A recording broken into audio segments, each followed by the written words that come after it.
Hello students, आज हम लोग देखेंगे कि जो चाबी वाली घड़ी होती है, तो चाबी भरने से घड़ी टिक टिक करके चलती हुई रहती है। क्यों ऐसा होता है, ये सोचा जाएगा। जब धनुष की डोरी को खींचकर बाण रखते हैं तो वो बाण भी अपने लक्ष्य को पहुंच जाती है। तो किसके कारण वो भी पहुंच जाती है, ये हम विचार किया जाए। तो क्यों ऐसा होता है, या जो खिलौना होता है स्प्रिंग वाला, वो जब चाबी को हम भर देते हैं और ज्यों ही खिलौने को ज़मीन पर रखते हैं तो खिलौना गति करने लगता है। ये क्यों होता है, ये देखेंगे। तो ये सोचा जाए कि क्यों ऐसा होता है कि घड़ी चलने लगती है। खिलौना वाला, जो चाबी वाला खिलौना होता है, वो गति करने लगता है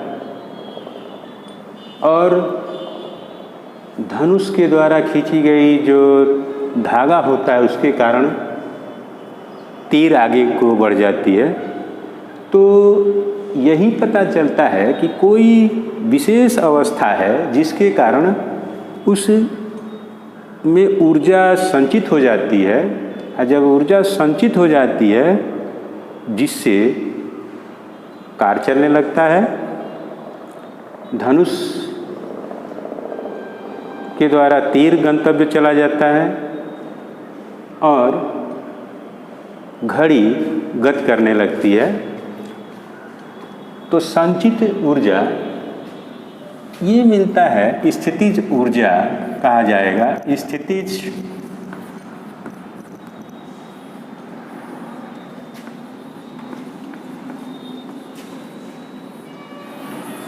पोटेंशियल एनर्जी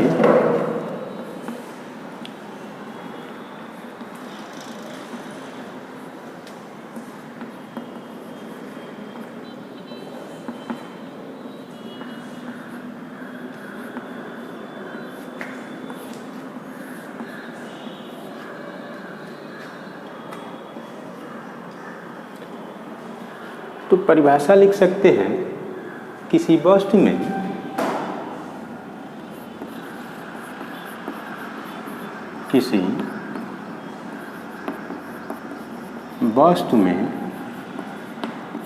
उसकी स्थिति विशेष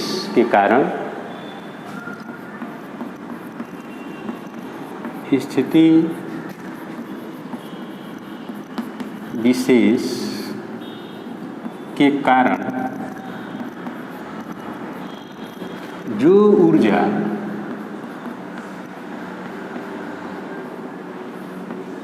संचित होता है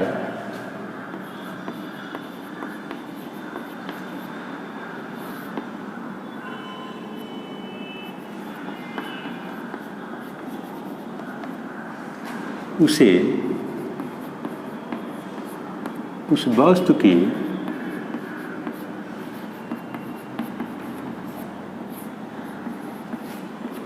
स्थितिज ऊर्जा कहते हैं।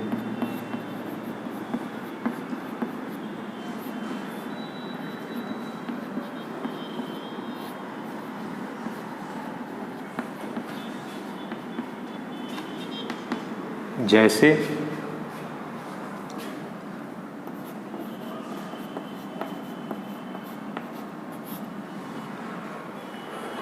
चाबी वाली घड़ी,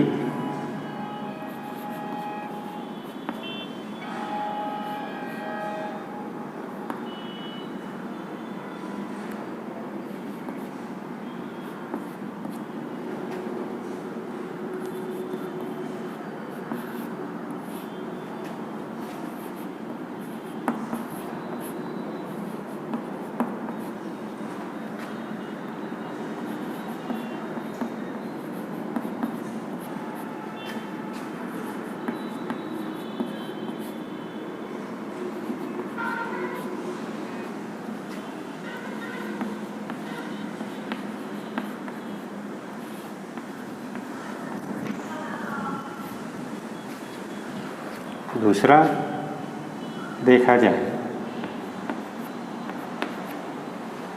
स्प्रिंग वाला खिलौना भी हो सकता है। तो खिलौना जो होता है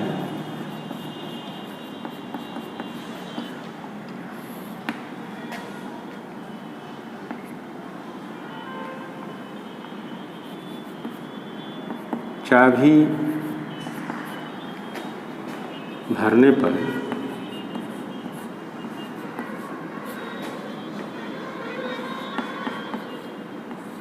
गति करने लगता है, जब जमीन पर रखा जाता है तो गति करने लगता है। मात्रक देखा जाए तो मात्रक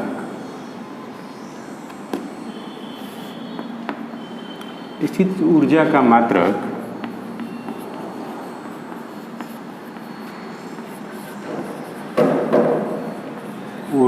मात्रक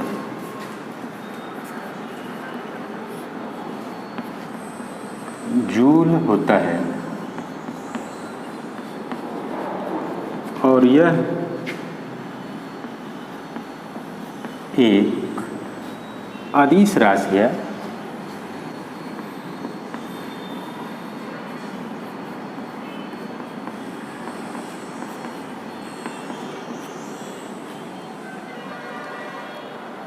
अब थोड़ा सा किसी वस्तु पर वस्तु की स्थितिज ऊर्जा होगी क्या, जो किसी ऊंचाई पर स्थित हो।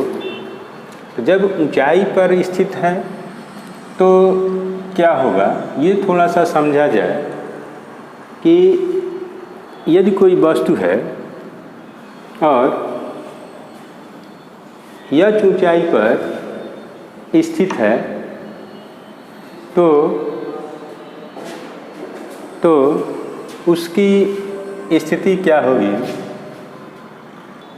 किसी ऊंचाई पर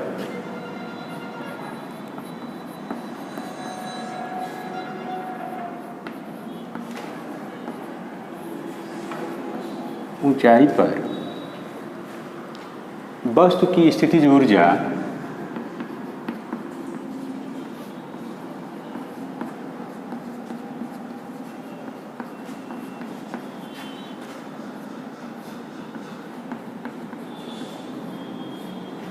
ये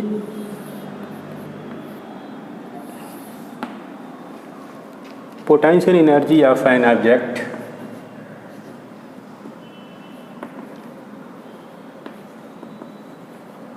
potential energy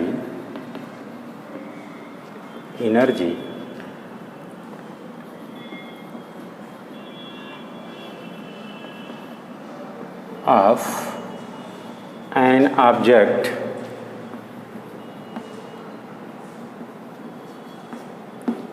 at a height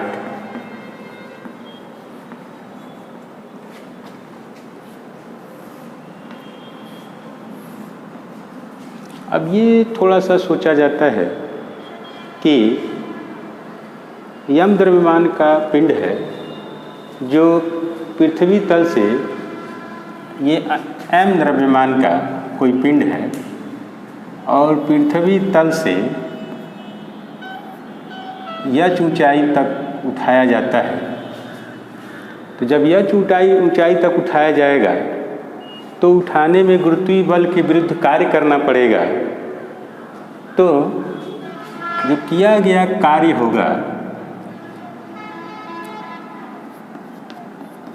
स्थितिज ऊर्जा, ये हो गया कार्य के बराबर, और कार्य को हम लिखते हैं बल गुणे विस्थापन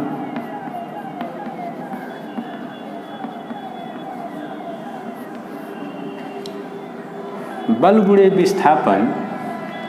तो जो किया गया कार्य है बल कितना लगा, F बल लगा। वस्तु कितना विस्थापित हुई, H। अब गुरुत्वीय बल है, गुरुत्व के अंतर्गत होता है, तो F equal to m into g, ये मिला H। अब किया गया कार्य किसके बराबर होगा, किया गया कार्य स्थितिज ऊर्जा के बराबर होगा। तो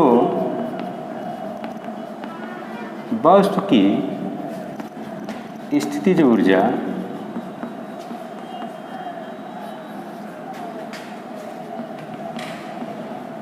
equal to m g H। स्थितिज ऊर्जा को लिखा जाए, वस्तु पर किया गया कार्य ही स्थितिज ऊर्जा के रूप में संचित होता है। जो किया गया कार्य है वही स्थितिज ऊर्जा के रूप में संचित होता है। तो U से इसको लिखा जाता है, तो U equal to m g h, U equal to m g H.